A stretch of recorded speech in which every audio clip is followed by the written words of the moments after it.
Okay, so I want to continue with my testimony. Um, so I had to take a few days, or seems like almost the whole week, just because I wanted to take a break and reset. Um, it's still kind of hard. It's not. It's not like I'm able to talk about it now without getting overwhelmed and cry about it, but it still takes a toll in my mental health. And so I took a break because I want to make sure I'm still present for my family and my kids. So I just wanted to continue. So I started school in 5th grade. I started, I think, like closer to the um, the school year, closer to the end of school. So I started 5th grade, and I actually had to redo 5th grade because I came in like couple weeks, maybe 3 weeks before school ended. So I had to restart 5th grade, and school had its own challenges. I didn't speak English at all. I didn't know how to read the language either, and the culture was just completely different from what I've known. And so uh, that presented its own challenges. But I remember when I went to school, and then we went into summer, and I just remember my dad drilling in, like, learning to speak English. So he would have me read books, and he would help me write. And he wasn't the easiest to learn with. He was, if you didn't do something right, he would yell at you. He even got mad at me for not holding the pen right, which I thought was weird, because, like, everybody has their own way of holding the pen and writing. No, he, like, wanted me to do it in a specific way, like his way. So, it was just like, okay. But, you know, the, he drilled into me to to read and just kind of like learn the language. Um, so that was a good thing, because by the time I was going into freshman, I was a little bit more. I was able to speak English a little, and read it.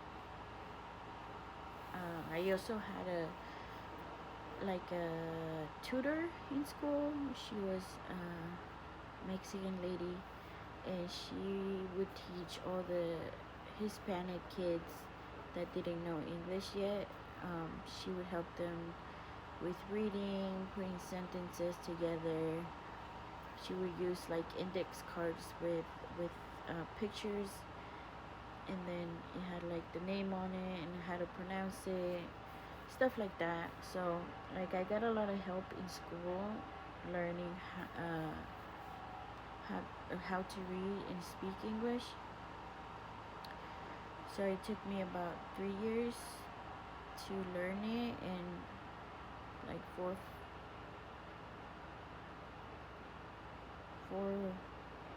like 4 or 5 years.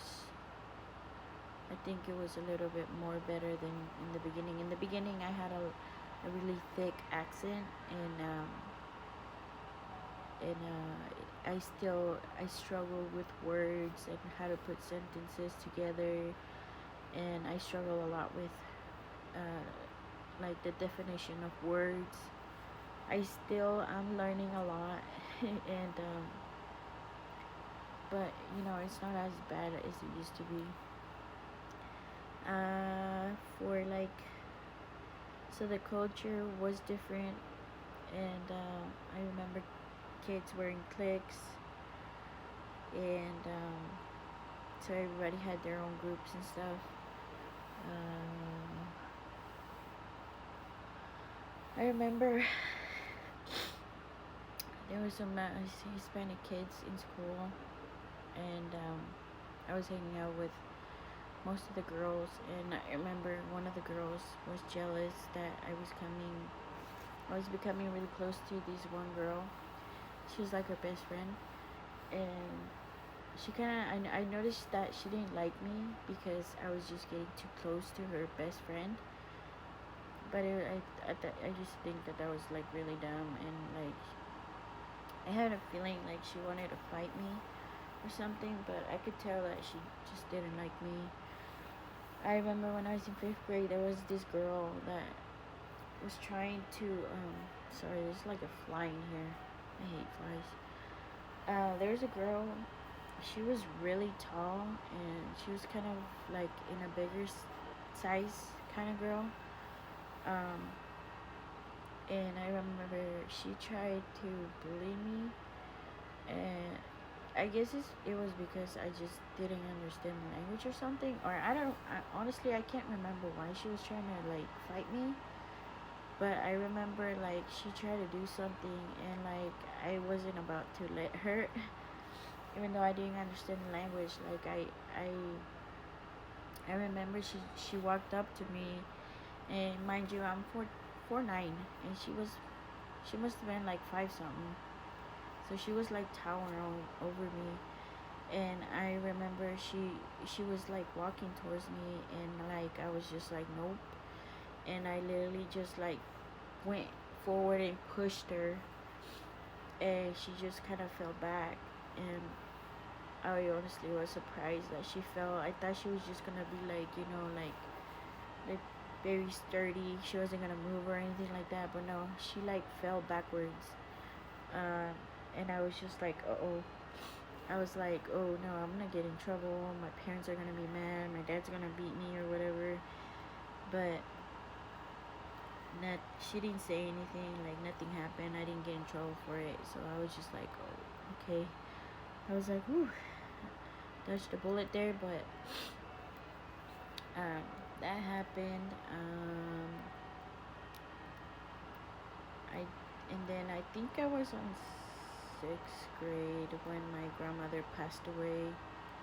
I remember it was really hard for me to deal with that because before I left Guatemala, I remember talking to her and being like, hey, I'm gonna make sure I come back to see you again. I love you. I'll be back, I promise. And I just remember feeling really distraught and like sad about her passing away because I had promised her to go see her before she passed away or whatever. Like I made a promise to her that I was unable to keep. So that messed me up, and it messed me up a lot because I used to see her as my mother, and so it was hard for me to know that she was gone. So like I cried bitter tears, and I was just really sad. And I just remember like I don't know, it was something weird, like something weird that happened while I was in school. I was doing my classwork, and I just remember sitting there, and I looked.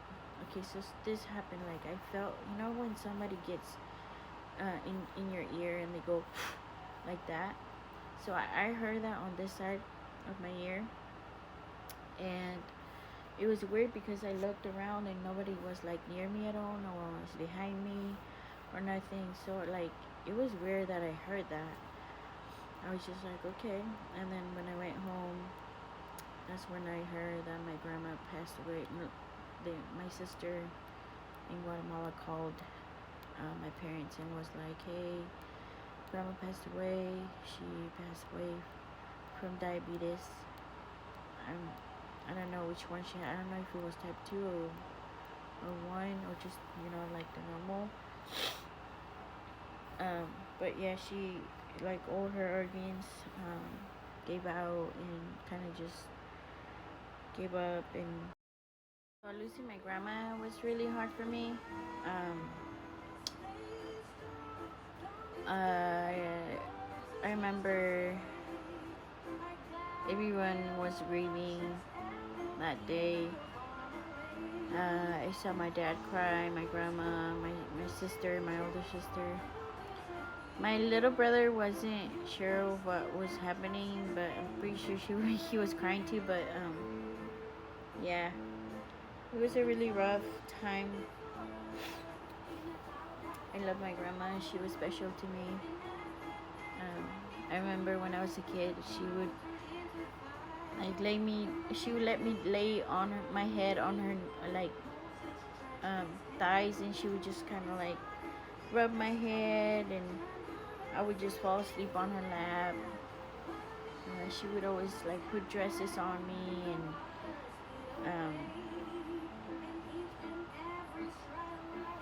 yeah, she would just like take care of me a lot. So like for me, she was my mom, so it was hard for me to see her go. It was hard for me to know that she was gone, but at the same time, I felt like she was gonna be okay because she was a Christian woman, so there was comfort in that. So yeah, like if I started 5th grade, went down up to. I remember when I was in middle school, it was like I didn't feel like a normal kid, I guess, because not only was I getting abused at home, but I just felt out of place because I didn't know the language or spoke it. I mean, it was a learning curve, obviously. Learning it, the language and all that good stuff. And I remember when I was growing up, I was, how do you say,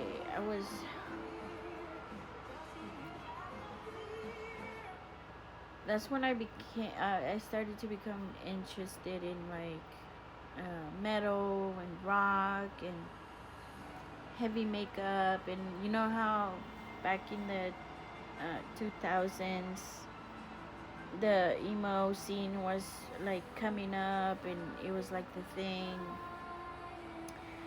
So I just remember becoming very interested in that, and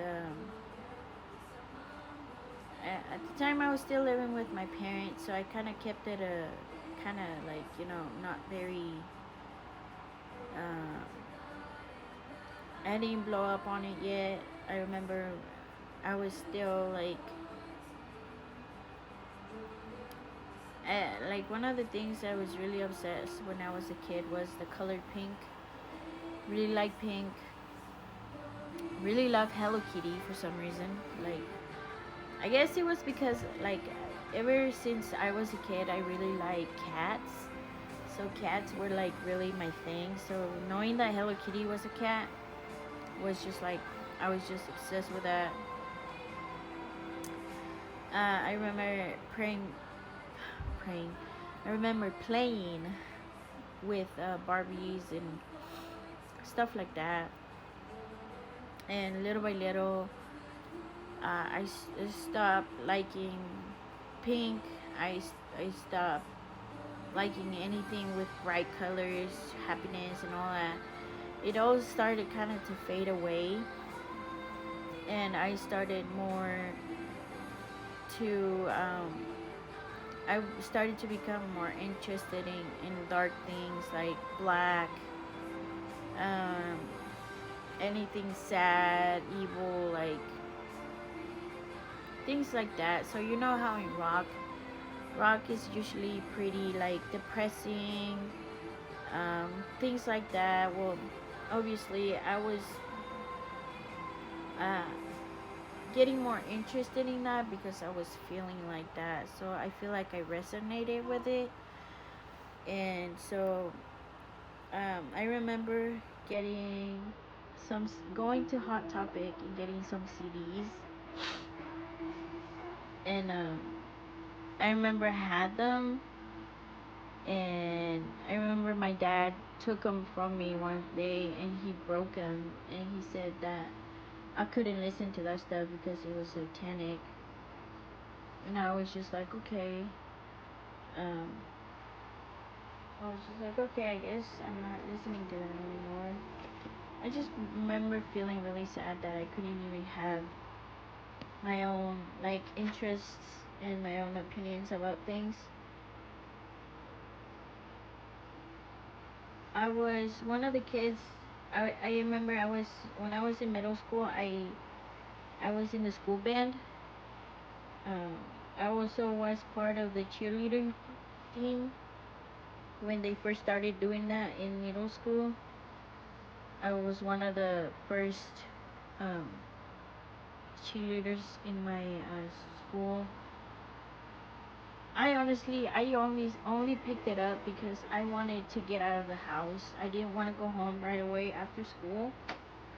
So if I could, sign up for whatever activity after school, I would, because I didn't want to go home. I didn't want to be home. I just didn't want to be there. I wanted the abuse to stop, but I just didn't know how to go about it and how to get away from it. So I figured, oh, if I join this club or do this or that, I'm gonna be able to stay at school after school, and I don't have to go home. Like that's one of the things that I would do to stay away from home. But I remember I wanted to do soccer, but my dad didn't want me to, so I wasn't able to. Um, so I would stay after school to do band practice, and I remember doing cheerleading and staying after school for that. So those were like the two things I would do during middle school to stay away from home. And I remember one time I was wearing all black, whatever. And I remember, so when my parents would go to work, because they were janitors. I think I said this already before. They were janitors, and they would clean bars. So every time my parents would go to work, they would take my older sister with them, and I would stay home with the kids, younger than me, and I would take care of them. And every time they would leave, I remember I would always get up at night, and I remember just going into the bathroom crying, and I would just talk to God, and I would just ask the Lord, why is this happening to me? Lord, why are you allowing my dad to do this to me? Do you not love me? Do you not care for me? Am I not good enough for you? Like, I just remember talking to God in a way with bitterness and hurt and pain in my heart, and just asking him why he didn't love me, why he was allowing this to happen to me. And I just remember asking this a lot from God, and not understanding that the Lord wasn't allowing this to happen to me. Like, the Lord didn't make my dad make those kind of decisions, and it took me a long time to understand that it wasn't God's fault.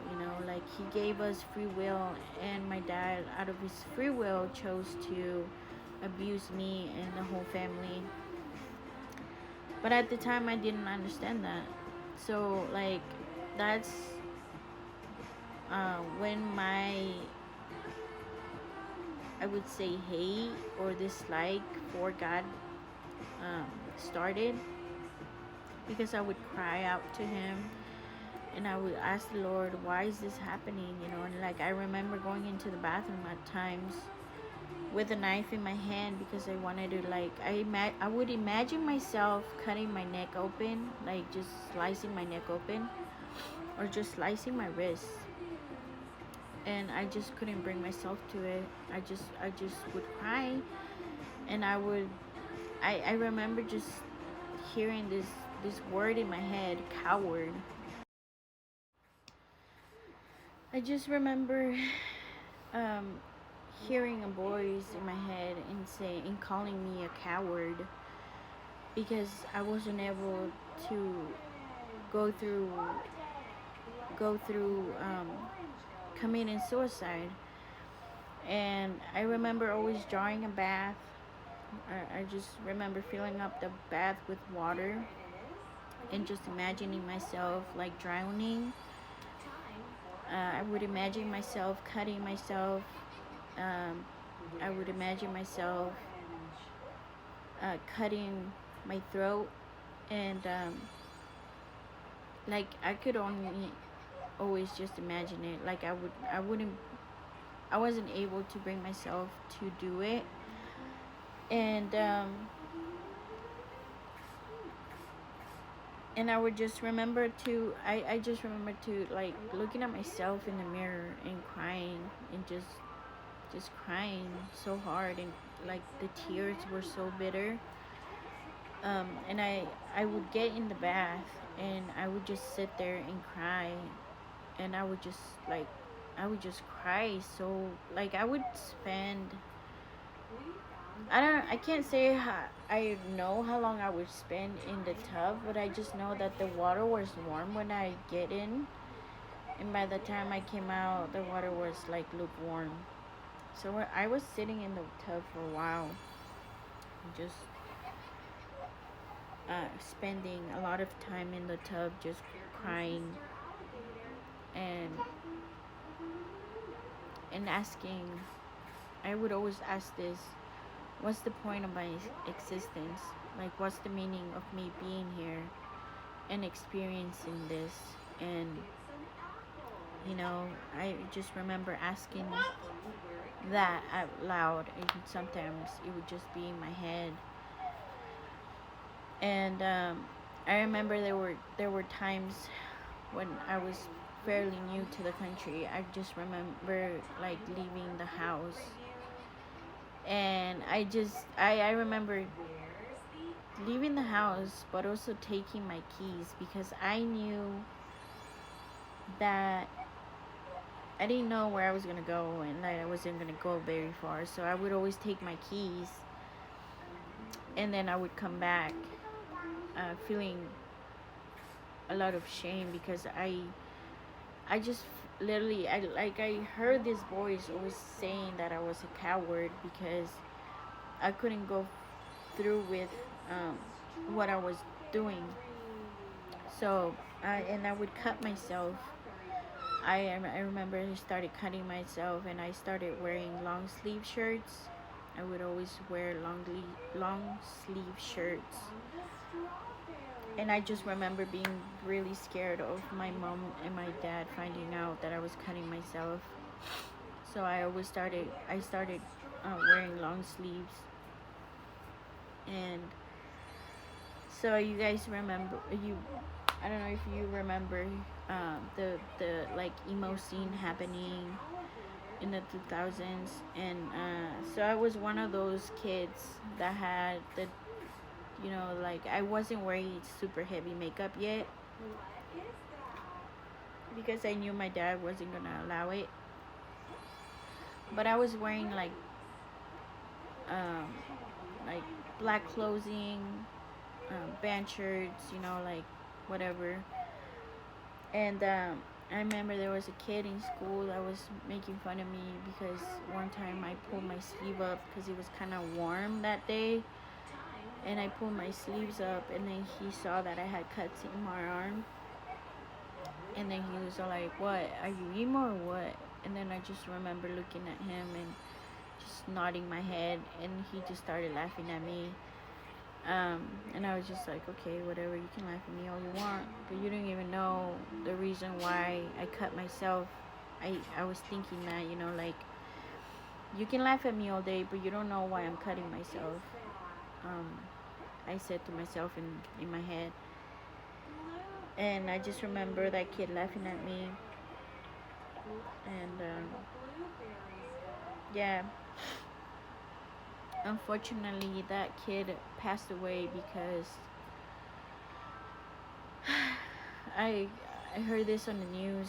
He was shot and killed because unfortunately he grew up in like in a gang related um, family and stuff like that. So he unfortunately died not too long ago. I can't remember how long it's been, but maybe a couple, maybe 3 or 4 years it's been since he passed away.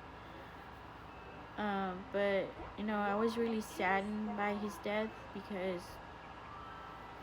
the way that he passed away was just tragic, and honestly very stupid that people kill each other over stupid things like that. But I'm pretty sure that he didn't know God, and it's just sad to see people dying, and me knowing that they pass away without knowing God is just what makes it more horrible. And it encourages me to be more outspoken about my faith, and telling people, you need to be saved. You need to you need to come to Jesus before you pass away, because once you pass away, there's no turning back. There's no more chances. There's no way that you can get saved. But yeah, that's when I started cutting myself. I must have been, I don't know, 12 or 13 when I started cutting myself. And then that's when my dislike and hatred for God started.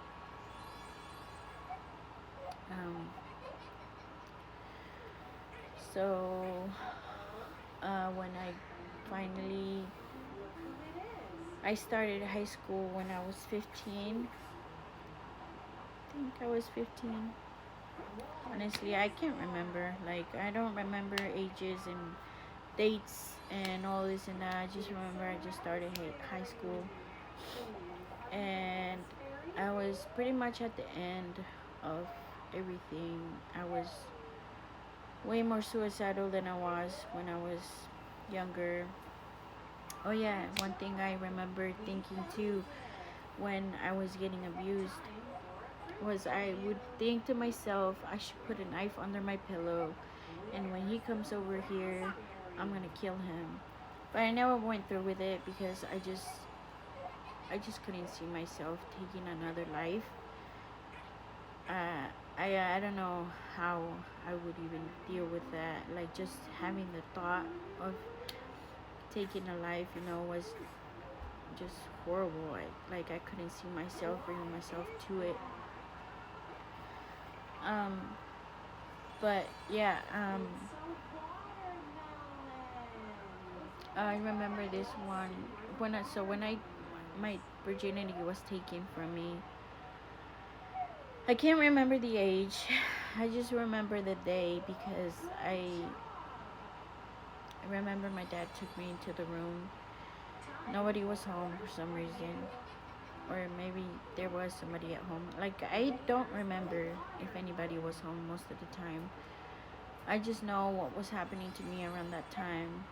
And I remember my dad took me into the room and told me obviously to get naked. He was naked already in the bed, and he told me to go over to him and sit on top of him, and I did. And I just remember him holding my hands down, and I just remember losing my virginity then. And I just remember crying and saying, "No, please stop, Dad, please stop, please don't do this."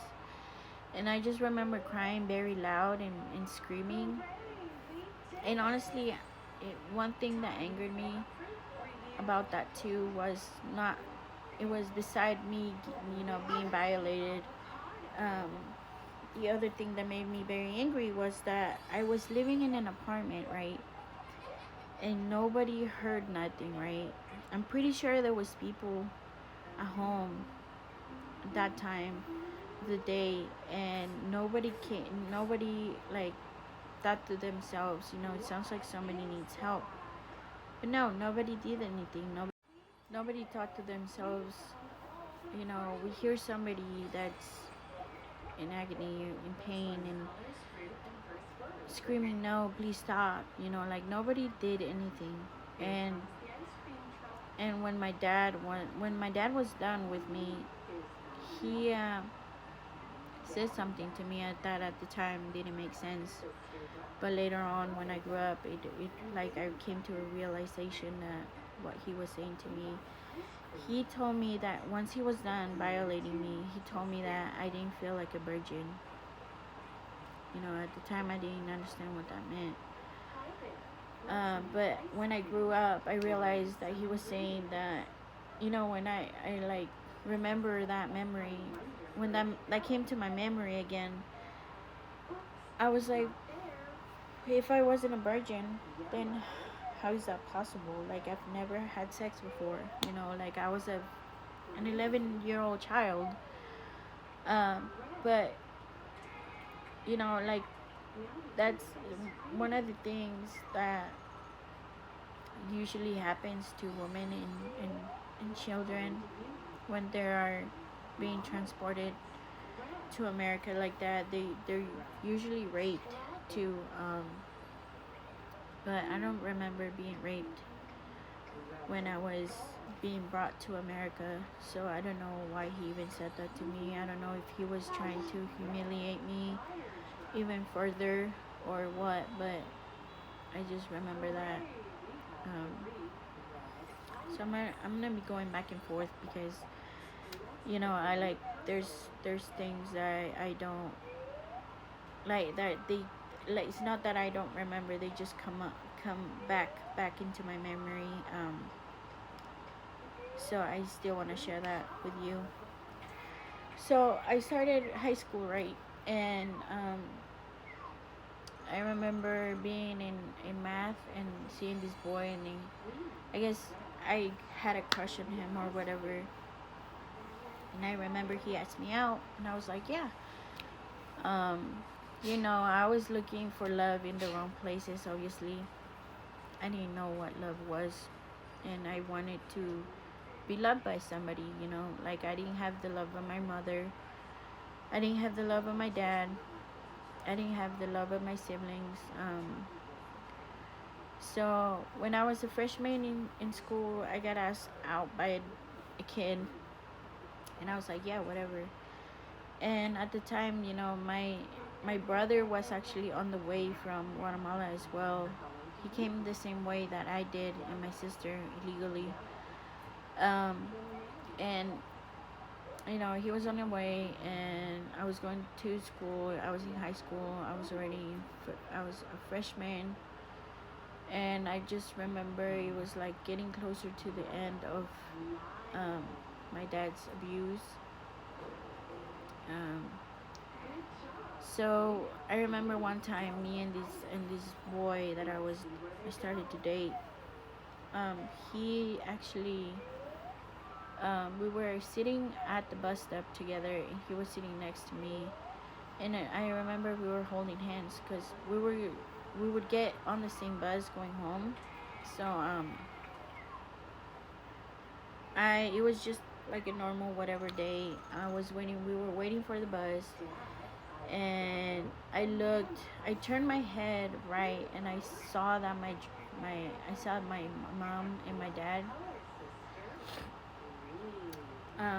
And I had no idea they were gonna be like near the school or anything like that. And as soon as I saw the band that we had at the time, I very like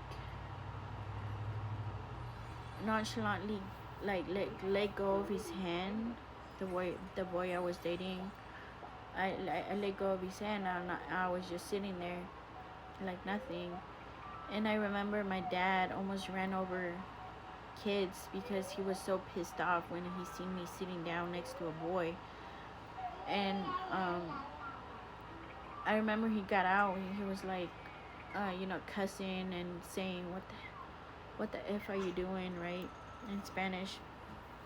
he told me to get in the car, and I did. I was so scared. I was like, I'm gonna die today. I just remember thinking that. And then so they were gonna go do laundry, and the laundromat was literally like not even a mile away. It was just like 10 steps away from the bus stop. And I remember getting in the van, and then he drove just a few steps away from the bus stop.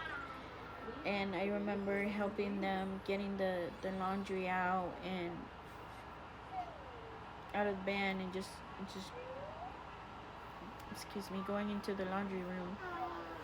And I remember my dad yelling at me in the laundry room, in the laundromat, excuse me. And I just remember he slapped the crap out of me. He just like slapped me so hard, like right here. I'm gonna have to finish this. I will continue this maybe tomorrow. If not tomorrow, then next day. My baby is getting a little fussy, so I'm gonna go tend to her. Thank you for listening. Like and subscribe, like and follow. I hope this blesses somebody, and I will be seeing you later on. Thank you.